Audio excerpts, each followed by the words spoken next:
हरिओम। प्रिय मित्रों, भक्तजनों, आज मैं बताने वाला हूं कि करवा चौथ का सही समय क्या है, अर्घ देने का समय क्या है और किस तरह से उसका विधि विधान है, किसको करना चाहिए, किसको नहीं करना चाहिए, करवा चौथ में क्या दान देना चाहिए और किसकी पूजा करना चाहिए, किस किस चीज से पूजन करना चाहिए, आज मैं विधि विधान के साथ आपको बताने वाला हूं।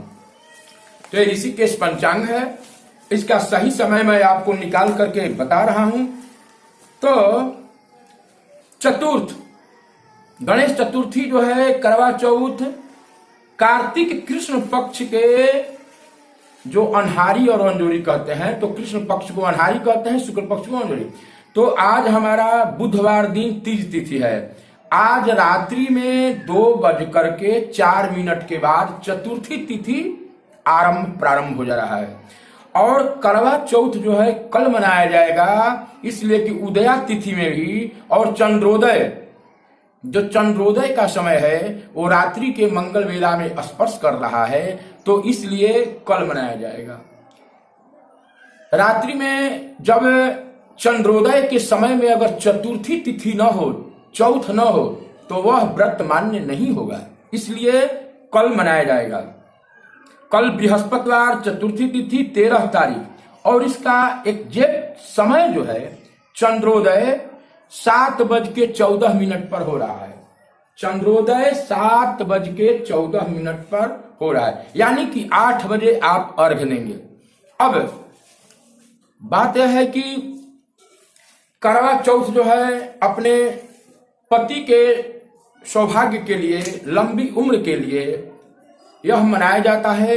कुंवारी कन्या अच्छे अपने पति के लिए, घर के लिए, अपने जीवन के शुभ और मंगल कामना के लिए ये व्रत करती है और इसमें सौभाग्यवती औरतें जो है श्रृंगार वगैरह करके अपने पूरे 16 श्रृंगार के साथ में इस व्रत को करने के बाद में करवा माता जो है उनको आशीर्वाद देती है। करवा माता जो है, यह करवा नाम जो है पड़ा हुआ है, एक करवा माता थी, उनका नाम करवा था और वो अपने पति को जो है मृत्यु के मुख से, जमराज के मुख से जो है उनको जीवन प्रदान किया था। तो वही पतिव्रत औरत, वो उन्हीं के नाम पर यह करवा चौथ और इसी चतुर्थी दिन को किया गया था, तो इसीलिए इसका करवा नाम है। तो करवा माता जो है जिस तरह से हम अपने पूरे आभूषण और साजो श्रृंगार के साथ जिस तरह से करवा माता का व्रत करते हैं, उसी तरह से वो आशीर्वाद देती है कि इसी तरह से आपका भरा पूरा परिवार रहे।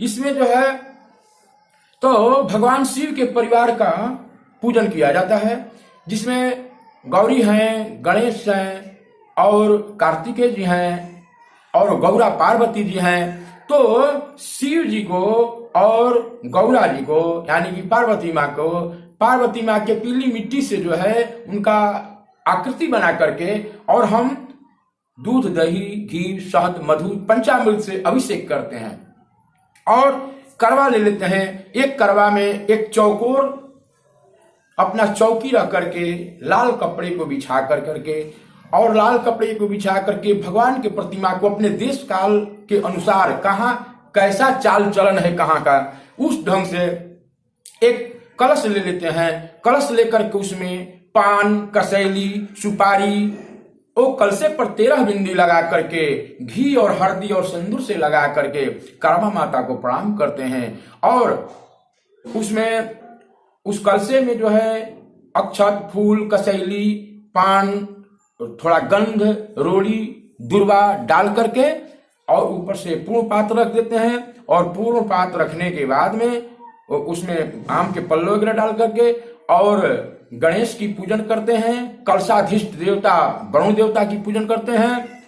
उसके बाद में उस चौकी पर उजले श्वेत चावल से जो है हम चंद्रमा की आकृति बना देते हैं और आकृति बना करके और एक करवे में जल रख देते हैं, गंगा जल वगैरह, उसको अर्घ प्रदान करते हैं और एक कोई पात्र में या करवे में लेकर के, करवा माने एक मिट्टी का बर्तन, अगर मिट्टी के बर्तन उपलब्ध न हो, पीतल, तांबे, कांस्य का भी बर्तन हम ले सकते हैं। तो उसमें हम सर्वप्रथम भगवान की पूजन की विधि को बताते हैं बहुत संक्षिप्त मात्रा में। आप सुनिए कि किस ढंग से पूजन किया। किसी भी देवता को पहले मन ही मन अगर कोई ब्राह्मण न भी मिले तो आवाहन करके बुलाते हैं हम किसी भी देवता को कि हे भगवान, मैं पूजा के निमित्त बैठा हुआ हूं, आप आइए। भगवान जब आ जाते हैं तो उनका पैर पाद प्रक्षालन करना चाहिए, आम के पल्लों से वगैरह जो है और करना चाहिए, पाद प्रक्षालन करना चाहिए। पूजा करने से पहले पवित्र होकर के आचमन कर करके हाथ में नारियल हाथ में सूत बांध करके पैंती लगा करके कुशा का, माथे में तिलक लगा करके, औरतें कंठ में भी लगाती है, माथे में भी लगाती है, और हम तब पूजा के निमित्त तैयार हो जाते हैं। एक दीपक जला लेते हैं, दीपक के नीचे अक्षत रख करके और भगवान को आवाहन करके और उनका पाद प्रक्षालन करते हैं, अर्घ प्रदान करते हैं, पंचामृत से स्नान कराते हैं। स्नान कराने के बाद में वस्त्र का विधान होता है, वस्त्र पहनाते हैं, सूता चढ़ा देते हैं, वस्त्र चढ़ा देते हैं सभी देवता को, और वस्त्र चढ़ाने के बाद में उनको साजो श्रृंगार, रोरी, अबीर, सिंदूर, अबरक, गुलाल से उनकी पूजन करते हैं, वो चढ़ा करके, और उसके बाद में धूप दीप से उनकी आरती करते हैं, नैवेद्य चढ़ाते हैं। एक करवे में पंचमेव रख करके या कटोरे में पंचमेव रख करके मिठाई, फल, पूरी जो है उसका भोग लगाते हैं। भोग लगाने के बाद में, मीठा खिलाने के बाद में, प्रसाद पिलाने के बाद में जल से अर्प देते हैं, जल। उसके बाद में भोजनांत तांबूलम, फिर तांबुल, लौंग, इलायची डाल करके जिस जिस सामग्री में भोग लगा है वहां पर तांबुल हम अर्पण करते हैं, निराजन करते हैं, और उसके बाद में हम जो है क्षमा प्रार्थना करते हैं आरती कर करके, हे प्रभु, मंत्रहीनम क्रियाहीनम भक्तिहीनम श्रेष्ठरे यद पद अक्षर पद मात्रा भ्रमहीनम भवेत। अगर किसी भी तरह से मंत्र में किसी प्रकार की गड़बड़ी हो, मैं बुलाने की क्रिया जानता हूं, न मैं विसर्जन की क्रिया जानता हूं, प्रभु मुझे क्षमा करें। आहनम न जानामि विसर्जन, मैं कुछ नहीं जानता हूं प्रभु, मेरे अगर पूजा में किसी भी तरह की त्रुटि हो तो आप क्षमा, तो प्रभु क्षमा कर देते हैं। प्रभु तो अंदर के शब्दों को सुनते हैं, अंदर के भाव को सुनते हैं। उसके बाद में तत्पश्चात जब चंद्रोदय हो जाता है, भगवान चंद्रमा चंद्रदेव को जो है उसमें डाल करके, जल में जो है गंगा जल वगैरह डाल करके, और हाथ में पान रख करके और कसैली रख करके, और भगवान को अर्घ प्रदान करते हैं। भगवान को अर्घ प्रदान करने के बाद में उनका पति जो है उनको पानी पिलाता है, और पानी पिलाने के बाद में तब उस व्रत को हम जाकर के खोलते हैं। इसमें जो है मातृदेवो भव, पितृदेवो भव, जब औरतें विवाहित हो जाती है प्रिय बंधुओं, तो उनका माता और पिता उनके घर के सास ससुर हो जाते हैं। तो इसमें जो है मातृदेवो भव, सास को जो है उसमें दान दक्षिणा दिया जाता है, और कपड़ा वगैरह, पैसे, पूरी, मिठाई दे करके उनसे आशीर्वाद प्राप्त किया जाता है। उस करवा माता प्रसन्न होती है, जब वो आशीर्वाद देती है तो उसके जीवन में मंगल की वृद्धि होती है, और उनका जीवन जो है पूरा खुशियों से भर जाता है।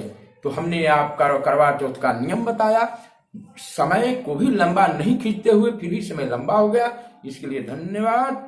हरिओम तत्सत।